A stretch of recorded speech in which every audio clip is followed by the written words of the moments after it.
Try this from Breitbart. The headline, media freak out over Trump tweets they'll be forced to cover a booming economy. When President Trump tweeted Monday that the legacy media would be forced to cover America's improving economy, reporters in the diabolical mainstream media freaked out, implying that Trump would strong-arm them into doing so while ushering in an authoritarian regime. Trump tweeted, at some point, the fake news is going to be forced to discuss our great jobs numbers, strong economy, success with ISIS, the border, and so much else. Katie Tur of NBC News asked on the air what Trump meant by forced. You know what these people really think?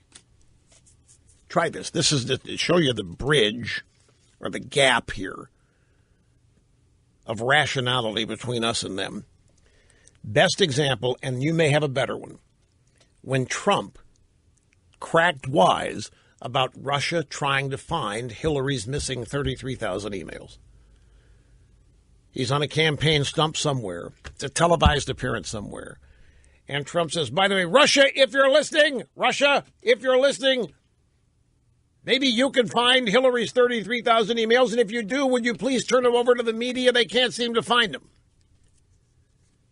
A hilarious joke, a hilarious comment on the media attempting to cover up for Hillary, a hilarious joke on it.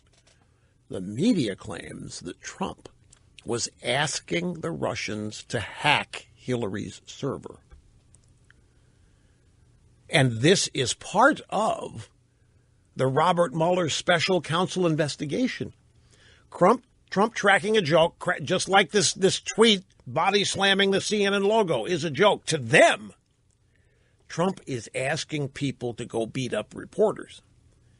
To them, Trump was asking the Russians to hack Hillary's server.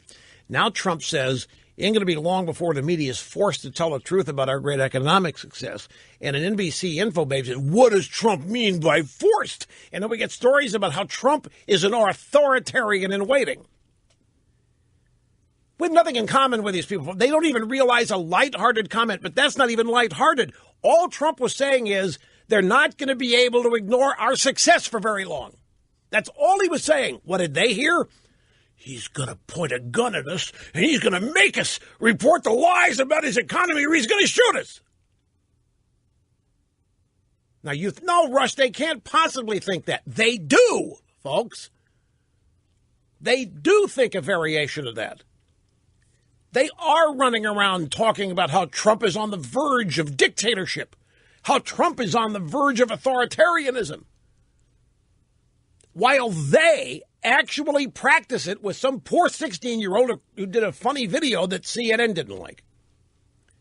But my point is they really, really do believe this stuff, all because they have no interaction with real people. The only people they interact with every day are otherwise like-minded, tightly wound, unfunny, miserable, angry people. That's their universe, themselves, each and every day.